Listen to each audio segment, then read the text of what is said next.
The Jungle Book by Rudyard Kipling. Read by Chuck Brown. Chapter 1. Mowgli's Brothers. Now Ran the kite brings home the night, that Mang the bat sets free. The herds are shut in brae and hut, for loose till dawn are we. This is the hour of pride and power, talon and tusk and claw. Oh, hear the call, good hunting all, that keep the jungle law. It was 7 o'clock of a very warm evening in the C&E hills when Father Wolf woke up from his daily rest, scratched himself, yawned, and spread out his paws one after the other to get rid of the sleepy feeling in the tips. Mother Wolf lay with her big gray nose dropped across her 4 tumbling, squealing cubs, and the moon shone into the mouth of the cave where they all lived. "Arg," said Father Wolf. "It's time to hunt again." And he was going to spring downhill when a little shadow with a bushy tail crossed the threshold and whined, "Good luck go with you, O chief of the wolves, and good luck and strong white teeth go with the noble children, that they may never forget the hungry in this world." It was the jackal, Tabaki, the dish-licker, and the wolves of India despise Tabaki because he runs about making mischief and telling tales and eating rags and pieces of leather from the village rubbish heaps. They are afraid of him, too, because Tabaki, more than anyone else in the jungle, is apt to go mad, and then he forgets that he was ever afraid of anyone and runs through the forest biting everything in his way. Even the tiger hides when little Tabaki goes mad, for madness is the most disgraceful thing that can overtake a wild creature. We call it hydrophobia, but they call it diwani, the madness, and run. "Enter, then, and look," said Father Wolf stiffly, "but there is no food here."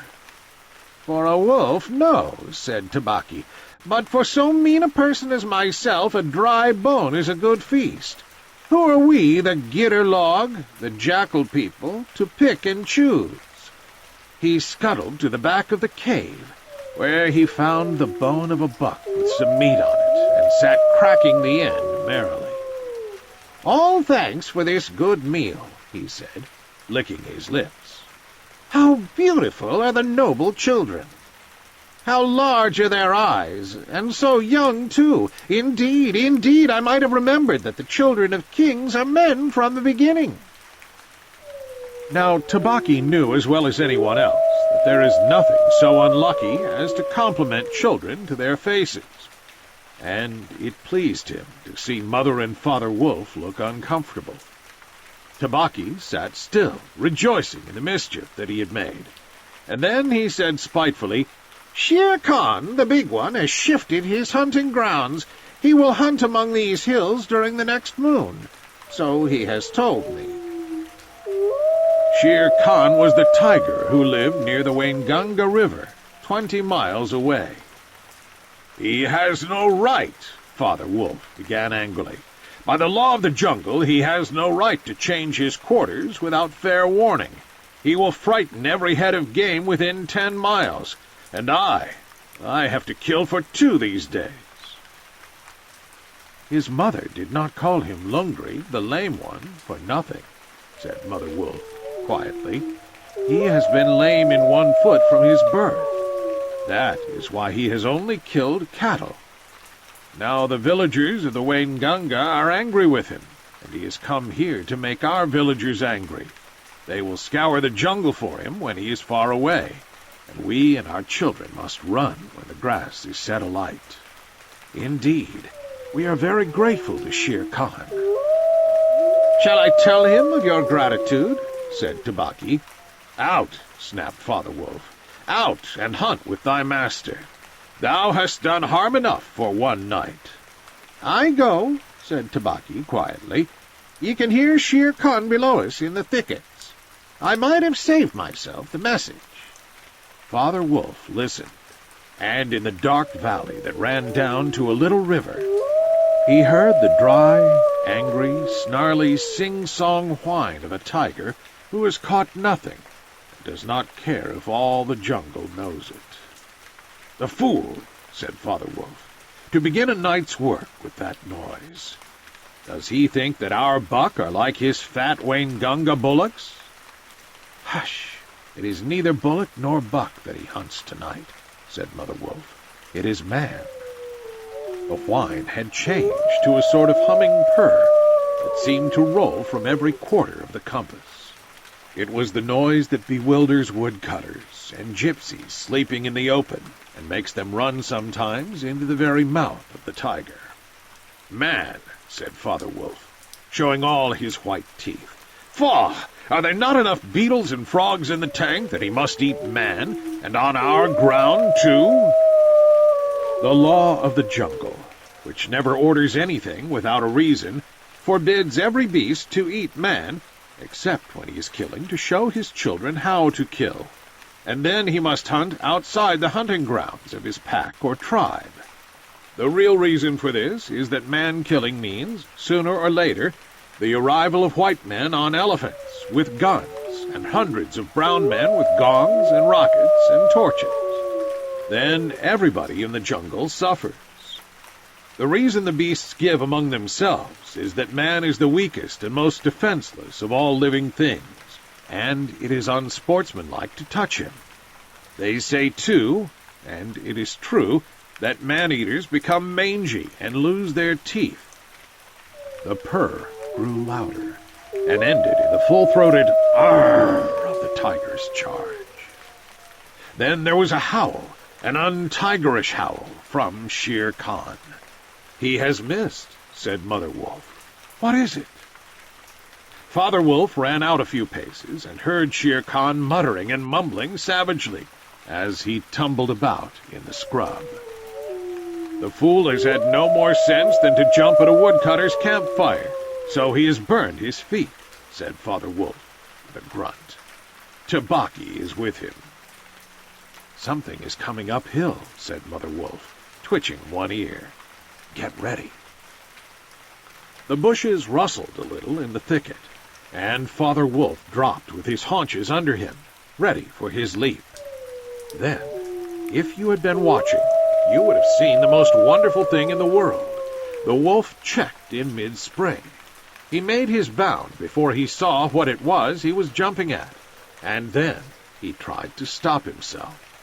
The result was that he shot straight up into the air for 4 or 5 feet, landing almost where he left ground.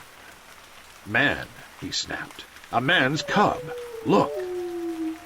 Directly in front of him, holding on by a low branch, stood a naked brown baby who could just walk, as soft and as dimpled a little thing as ever came to a wolf's cave at night. He looked up into Father Wolf's face and laughed. "Is that a man's cub?" said Mother Wolf. "I have never seen one. Bring it here." A wolf accustomed to moving his own cubs can, if necessary, mouth an egg without breaking it. And though Father Wolf's jaws closed right on the child's back, not a tooth even scratched the skin as he laid it down among the cubs. "How little, how naked, and how bold," said Mother Wolf softly. The baby was pushing his way between the cubs to get close to the warm hide. "Aha! He is taking his meal with the others. And so this is a man's cub. Now was there ever a wolf that could boast of a man's cub among her children?" "I have heard now and again of such a thing, but never in our pack or in my time," said Father Wolf. "He is altogether without hair, and I could kill him with a touch of my foot. But see, he looks up, and is not afraid." The moonlight was blocked out of the mouth of the cave, for Shere Khan's great square head and shoulders were thrust into the entrance. Tabaki, behind him, was squeaking, my lord, it went in here." "Shere Khan does us great honor," said Father Wolf, but his eyes were very angry. What does Shere Khan need?" "My quarry. A man's cub went this way," said Shere Khan. "Its parents have run off. Give it to me." Shere Khan had jumped at a woodcutter's campfire, as Father Wolf had said, and was furious from the pain of his burned feet. But Father Wolf knew that the mouth of the cave was too narrow for a tiger to come in by. Even where he was, Shere Khan's shoulders and forepaws were cramped for want of room, as a man's would be if he tried to fight in a barrel. "The wolves are a free people," said Father Wolf. "They take orders from the head of the pack, and not from any striped cattle killer. The man's cub is ours, to kill if we choose. Ye choose, and ye do not choose. What talk is this of choosing? By the bull that I killed, am I to stand nosing into your dog's den for my fair dues? It is I, Shere Khan, who speak." The tiger's roar filled the cave with thunder. Mother Wolf shook herself clear of the cubs and sprang forward, her eyes, like two green moons in the darkness, facing the blazing eyes of Shere Khan. "And it is I, Raksha, the demon, who answer. The man's cub is mine, Lungri, mine to me. He shall not be killed. He shall live to run with the pack and to hunt with the pack. And in the end, look you, hunter of little naked cubs, frog-eater, fish-killer, he shall hunt thee. Now get hence, or by the Sambur that I killed, I eat no starved cattle, back thou goest to thy mother, burned beast of the jungle, lamer than ever thou camest into the world. Go!" Father Wolf looked on amazed. He had almost forgotten the days when he won Mother Wolf in a fair fight from 5 other wolves, when she ran in the pack, and was not called the demon for compliment's sake. Shere Khan might have faced Father Wolf, but he could not stand up against Mother Wolf, for he knew that where she was, she had all the advantage of the ground, and would fight to the death. So he backed out of the cave mouth growling, and when he was clear, he shouted, "Each dog barks in his own yard. We will see what the pack will say to this fostering of man-cubs. The cub is mine, and to my teeth he will come in the end, O bush-tailed thieves." Mother Wolf threw herself down, panting among the cubs, and Father Wolf said to her gravely, "Shere Khan speaks this much truth. The cub must be shown to the pack. Wilt thou still keep him, mother?" "Keep him?" she gasped. "He came naked, by night, alone and very hungry. Yet he was not afraid. Look, he has pushed one of my babes to one side already, and that lame butcher would have killed him, and would have run off to the Waingunga, while the villagers here hunted through all our lairs in revenge. Keep him? Assuredly I will keep him. Lie still, little frog. O thou Mowgli, for Mowgli the frog I will call thee. The time will come when thou wilt hunt Shere Khan, as he has hunted thee." "But what will our pack say?" said Father Wolf. The law of the jungle lays down very clearly that any wolf may, when he marries, withdraw from the pack he belongs to. But as soon as his cubs are old enough to stand on their feet, he must bring them to the pack council, which is generally held once a month at a full moon, in order that the other wolves may identify them. After that inspection, the cubs are free to run where they please, and until they have killed their first buck, no excuse is accepted if a grown wolf of the pack kills one of them. The punishment is death where the murderer can be found, and if you think for a minute, you will see that this must be so. Father Wolf waited till his cubs could run a little, and then on the night of the pack meeting took them and Mowgli and Mother Wolf to the Council Rock, a hilltop covered with stones and boulders where 100 wolves could hide. Akela, the great gray lone wolf, who led all the pack by strength and cunning, lay out at full length on his rock, and below him sat 40 or more wolves of every size and color, from badger-colored veterans who could handle a buck alone to young black 3-year-olds who thought they could. The lone wolf had led them for a year now. He had fallen twice into a wolf trap in his youth, and once he had been beaten and left for dead, so he knew the manner and customs of men. There was very little talking at the rock. The cubs tumbled over one another in the center of the circle where their mothers and fathers sat, and now and again a senior wolf would go quietly up to a cub, look at him carefully, and return to his place on noiseless feet. Sometimes a mother would push her cub far out into the moonlight to be sure that he had not been overlooked. Aquila from his rock would cry, "Ye know the law! Ye know the law! Look well, O wolves!" The anxious mothers would take up the call, "Look!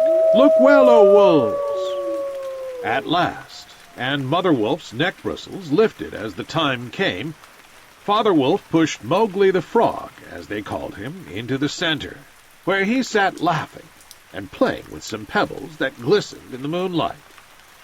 Aquila never raised his head from his paws, but went on with the monotonous cry, "Look well!" A muffled roar came up from behind the rocks, the voice of Shere Khan crying, "The cub is mine, give him to me. What have the free people to do with the man's cub?" Aquila never even twitched his ears. All he said was, "Look well, O wolves! What have the free people to do with the orders of any save the free people? Look well!" There was a chorus of deep growls, and a young wolf in his 4th year flung back Shere Khan's question to Aquila. "What have the free people to do with a man's cub?"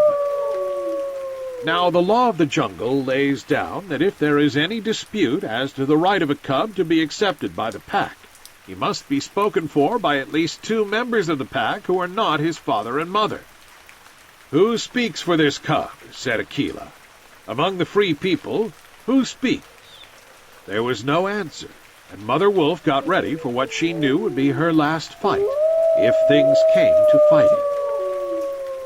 Then the only other creature who is allowed at the pack council, Baloo, the sleepy brown bear who teaches the wolf cubs the law of the jungle, old Baloo, who can come and go where he pleases because he eats only nuts and roots and honey, rose up on his hind quarters and grunted.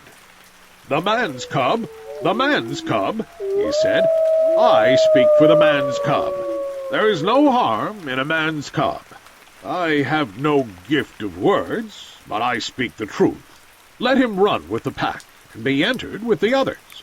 I myself will teach him."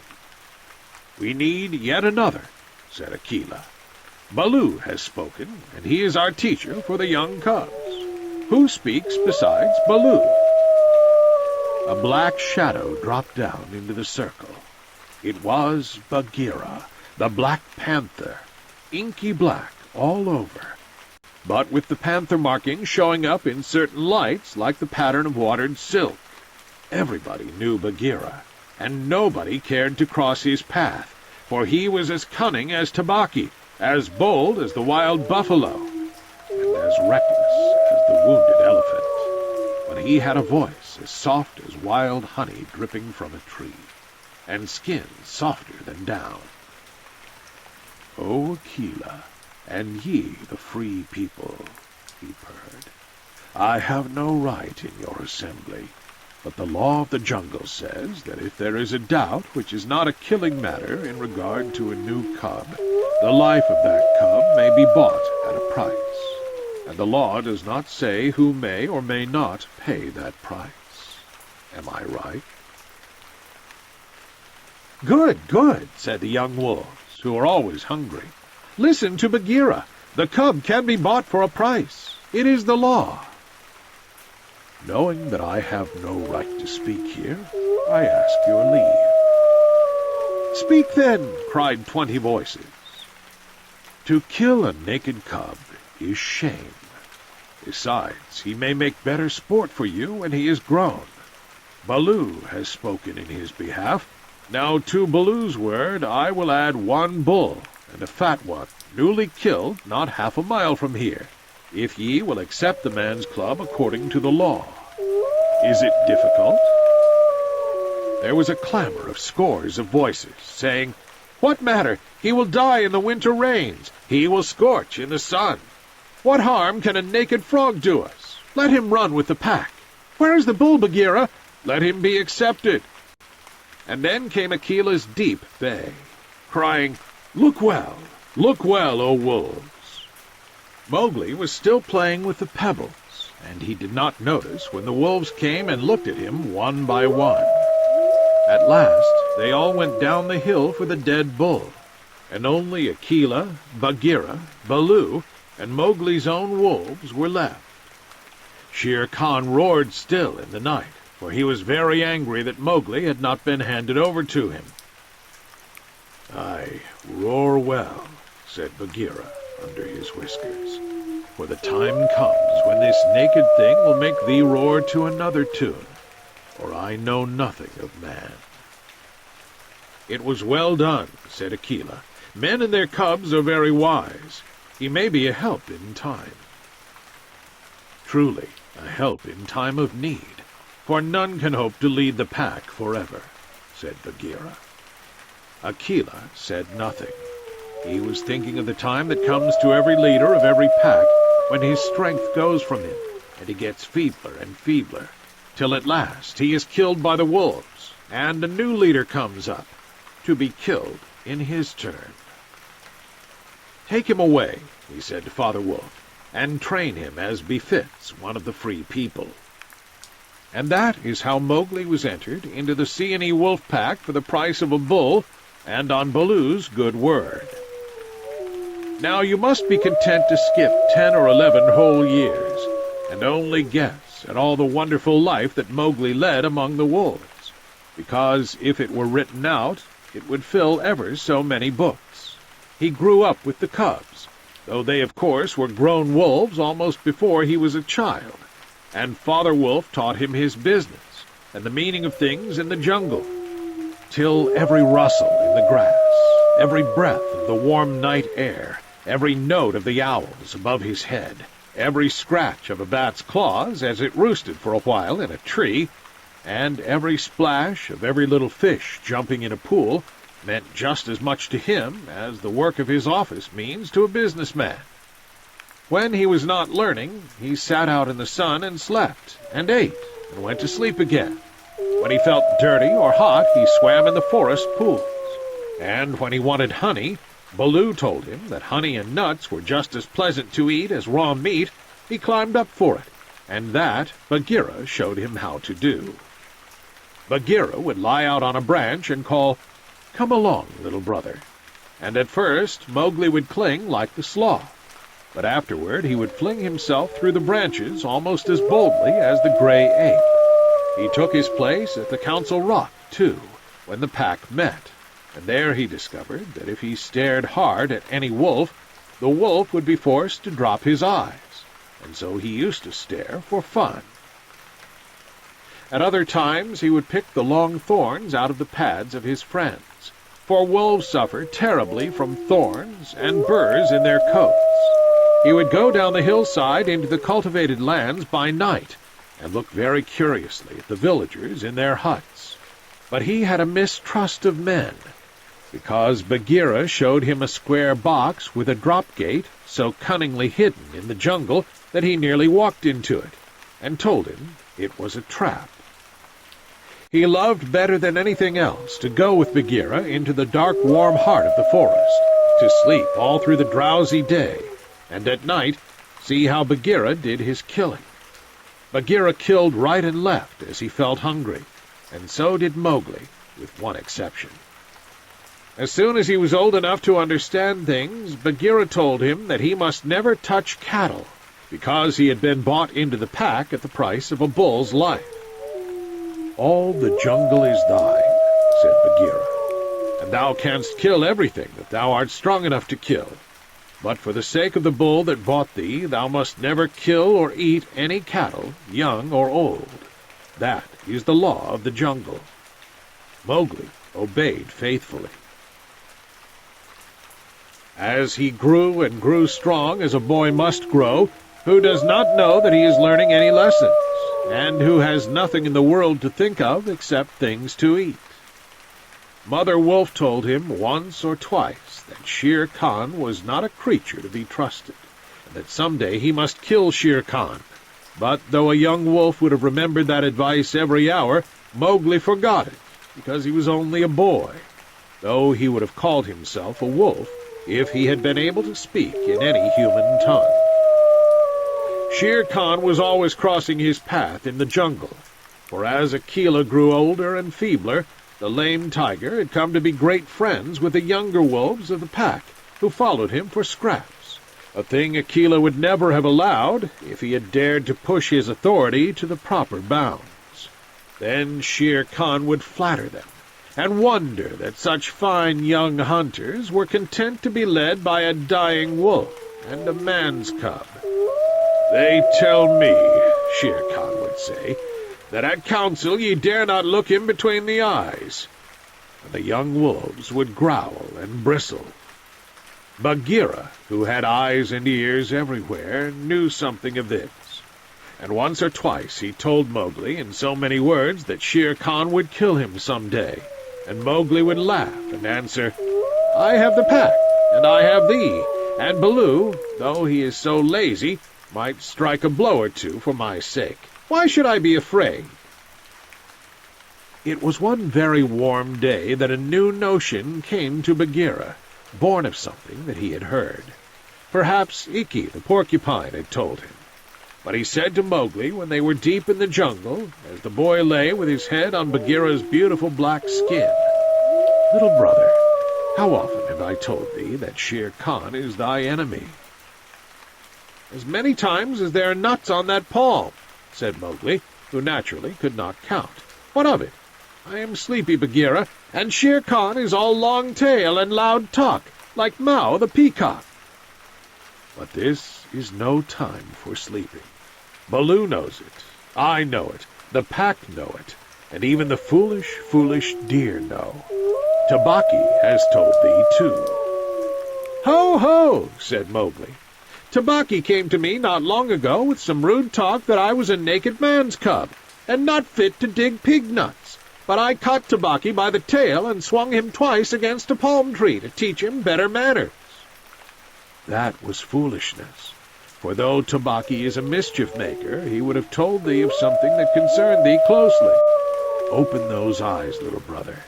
Shere Khan dares not kill thee in the jungle for fear of those that love thee. But remember, Akela is very old, and soon the day comes when he cannot kill his buck, and then he will be leader no more. Many of the wolves that looked thee over when thou wast brought to the council first are old too, and the young wolves believe, as Shere Khan has taught them, that a man-cub has no place with the pack. In a little time thou wilt be a man." "And what is a man that he should not run with his brothers?" said Mowgli. "I was born in the jungle.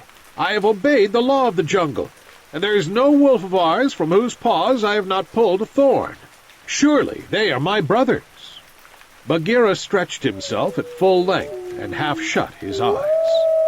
"Little brother," said he, "feel under my jaw."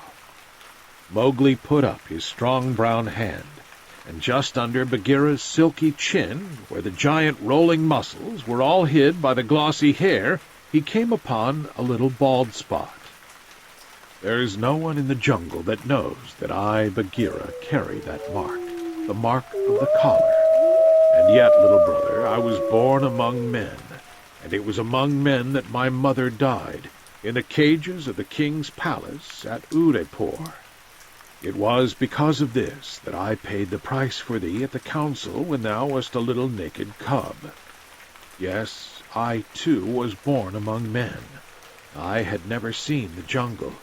They fed me behind bars from an iron pan, till one night I felt that I was Bagheera the panther, and no man's plaything, and I broke the silly lock with one blow of my paw, and came away. And because I had learned the ways of men, I became more terrible in the jungle than Shere Khan. Is it not so?" "Yes," said Mowgli. All the jungle fear Bagheera, all except Mowgli. "Oh, thou art a man's cub," said the Black Panther, very tenderly. "And even as I return to my jungle, so thou must go back to men at last, to the men who are thy brothers, if thou art not killed in the council." "But why? But why should any wish to kill me?" said Mowgli. "Look at me," said Bagheera. And Mowgli looked at him steadily between the eyes. The big panther turned his head away in half a minute. "That is why," he said, shifting his paw on the leaves. "Not even I can look thee between the eyes, and I was born among men, and I love thee, little brother. The others, they hate thee, because their eyes cannot meet thine, because thou art wise, because thou hast pulled out thorns from their feet, because thou art a man." "I did not know these things," said Mowgli sullenly, and he frowned under his heavy black eyebrows. "What is the law of the jungle? Strike first, and then give tongue. By thy very carelessness they know that thou art a man.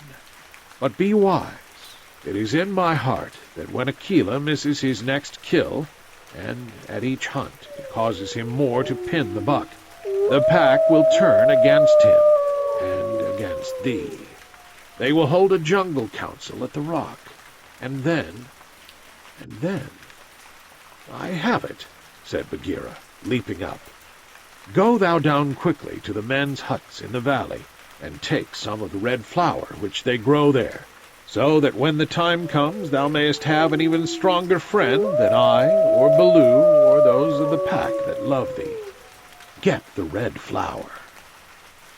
By red flower, Bagheera meant fire.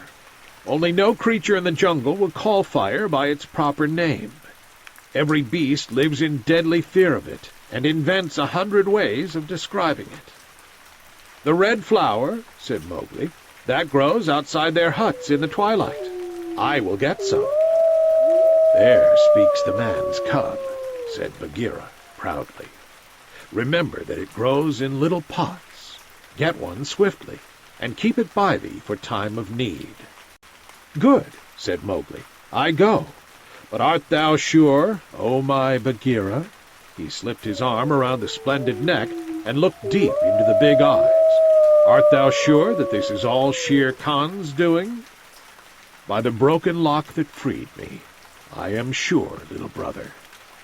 "Then by the bull that bought me, I will pay Shere Khan full tale for this, and it may be a little over," said Mowgli, and he bounded away. "That is a man. That is all a man," said Bagheera to himself, lying down again. "Oh, Shere Khan, never was a blacker hunting than that frog hunt of thine 10 years ago." Mowgli was far and far through the forest, running hard, and his heart was hot in him.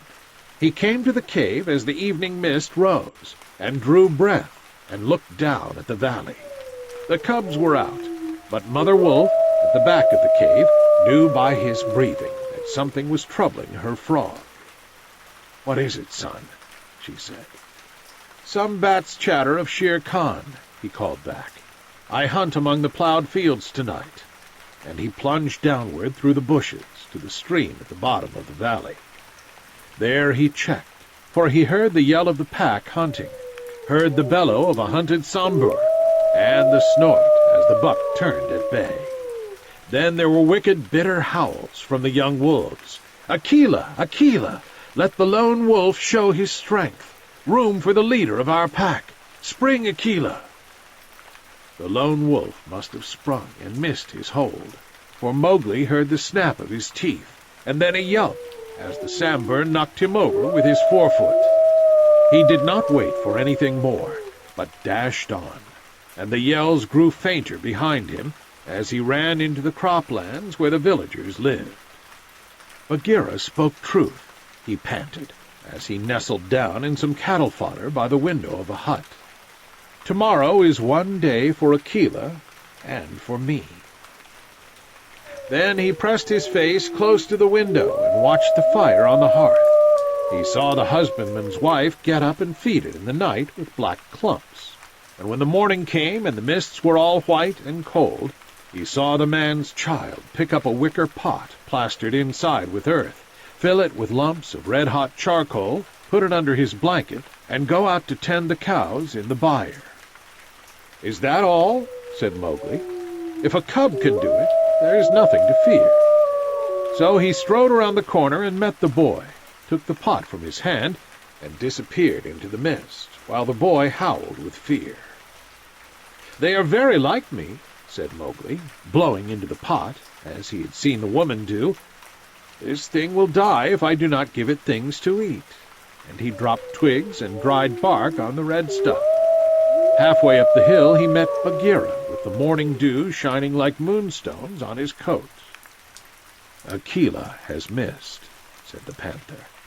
"They would have killed him last night, but they needed thee also. They were looking for thee on the hill." "I was among the ploughed lands. I am ready. Look."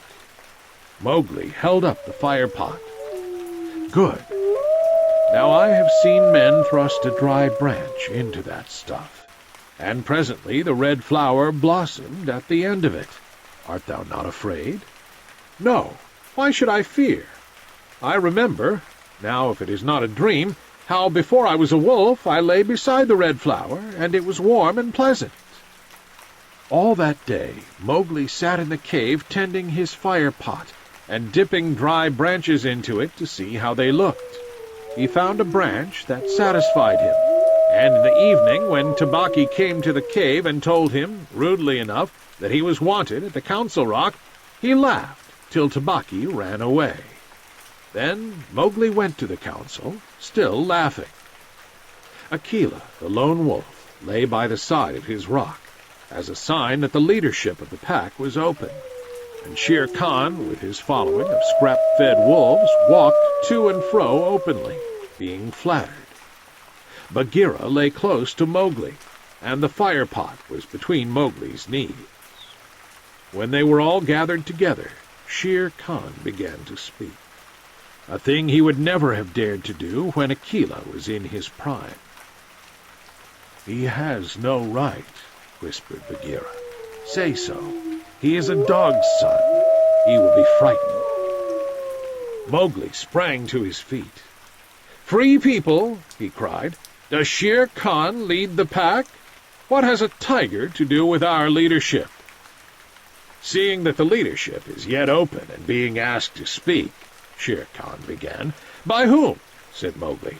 "Are we all jackals to fawn on this cattle butcher? The leadership of the pack is with the pack alone." There were yells of, "Silence, thou man's cub! Let him speak! He has kept our law!" And at last the seniors of the pack thundered, "Let the dead wolf speak!" When a leader of the pack has missed his kill, he is called the dead wolf as long as he lives, which is not long, as a rule. Akela raised his old head wearily. "Free people, and ye too, sons of Shere Khan, for 12 seasons I have led ye to and from the kill, and in all that time not one has been trapped or maimed. Now I have missed my kill. Ye know how that plot was made. Ye know how ye brought me up to an untried buck to make my weakness known. It was cleverly done. Your right is to kill me here on the council rock now. Therefore I ask, who comes to make an end of the lone wolf? For it is my right, by the law of the jungle, that ye come one by one." There was a long hush, for no single wolf cared to fight Akela to the death. Then Shere Khan roared, "Bah! What have we to do with this toothless fool? He is doomed to die. It is the man-cub who has lived too long. Free people, he was my meat from the first. Give him to me. I am weary of this man-wolf folly. He has troubled the jungle for 10 seasons. Give me the man-cub, or I will hunt here always and not give you one bone. He is a man's child, and from the marrow of my bones I hate him." Then more than half of the pack yelled, "A man! A man! What is a man to do with us? Let him go to his own place." "And turn all the people of the villages against us?" snarled Shere Khan. "No, give him to me. He is a man, and none of us can look him between the eyes." Akela lifted his head again and said, "He has eaten our food. He has slept with us. He has driven game for us. He has broken no word of the law of the jungle. Also, I paid for him with a bull when he was accepted.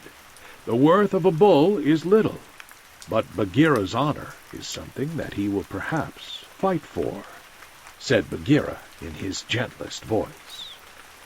"A bull paid 10 years ago," the pack snarled. "What do we care for bones 10 years old?" "Or for a pledge?" said Bagheera, his white teeth bared under his lip. "Well are ye called the Free People." "No man's cub can run with the people of the jungle," roared Shere Khan. "Give him to me." "He is our brother in all but blood," Akela went on, "and ye would kill him here.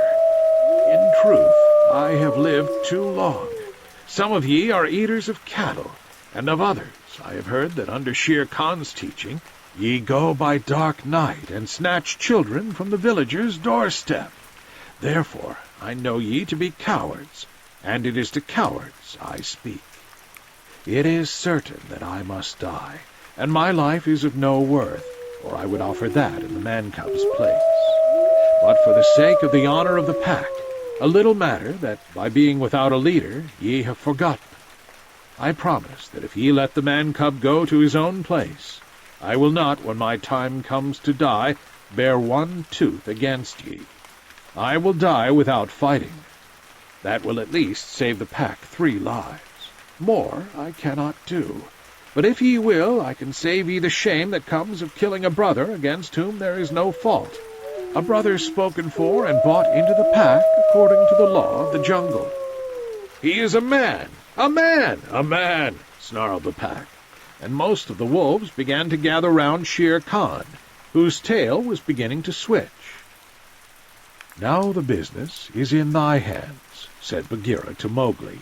"We can do no more except fight." Mowgli stood upright, the fire-pot in his hands. Then he stretched out his arms and yawned in the face of the council, but he was furious with rage and sorrow, for, wolf-like, the wolves had never told him how they hated him. "Listen, you," he cried. "There's no need for this dog's jabber. Ye have told me so often tonight that I am a man.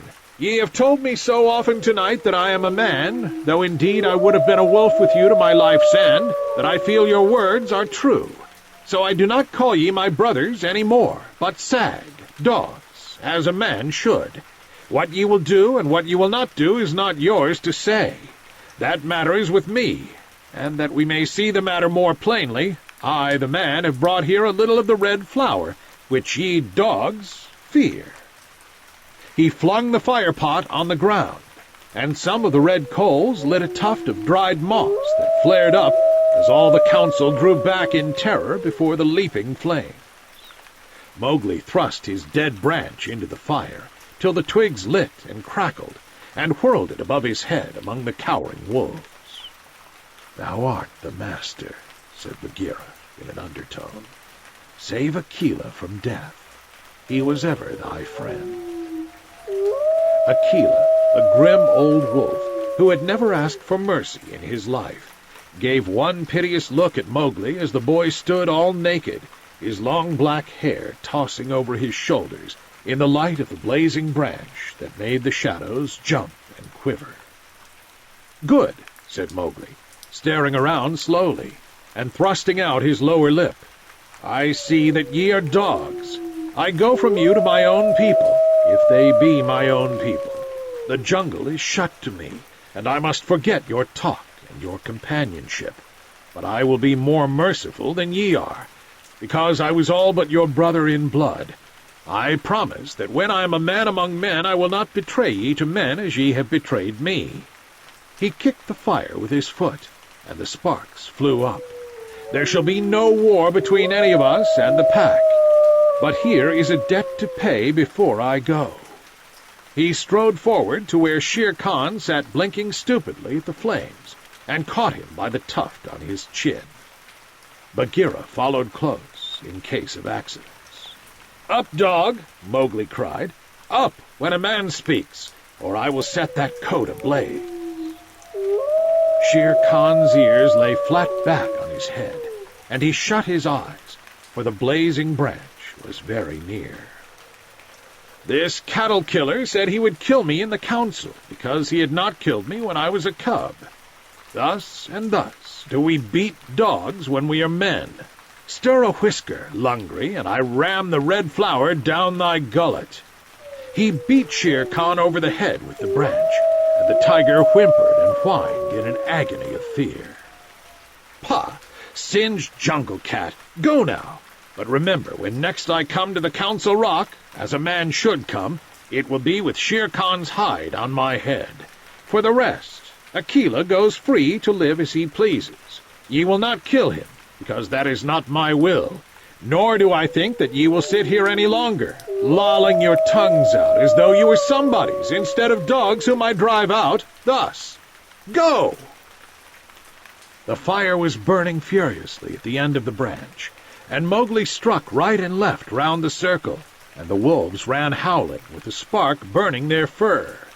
At last there were only Akela, Bagheera, and perhaps 10 wolves that had taken Mowgli's part. Then something began to hurt Mowgli inside him, as he had never been hurt in his life before, and he caught his breath and sobbed, and tears ran down his face. "What is it? What is it?" he said. "I do not wish to leave the jungle, and I do not know what this is. Am I dying, Bagheera?" "No, little brother. Those are only tears, such as men use," said Bagheera. "Now I know thou art a man, and a man's cub no longer. The jungle is shut indeed to thee henceforward. Let them fall, Mowgli. They are only tears." So Mowgli sat and cried as though his heart would break, and he had never cried in all his life before. "Now," he said, "I will go to men, but first I must say farewell to my mother." And he went to the cave where she lived with Father Wolf, and he cried on her coat, while the 4 cubs howled miserably. "Ye will not forget me?" said Mowgli. "Never while we can follow a trail," said the cubs. "Come to the foot of the hill when thou art a man, and we will talk to thee, and we will come into the croplands to play with thee by night." "Come soon," said Father Wolf. "O wise little frog, come again soon, for we will be old, thy mother and I." "Come soon," said Mother Wolf, "little naked son of mine, for listen, child of man, I love thee more than ever I loved my cubs." "I will surely come," said Mowgli, "and when I come it will be to lay out Shere Khan's hide upon the council rock. Do not forget me. Tell them in the jungle never to forget me." The dawn was beginning to break when Mowgli went down the hillside alone to the crops to meet those mysterious things that are called men.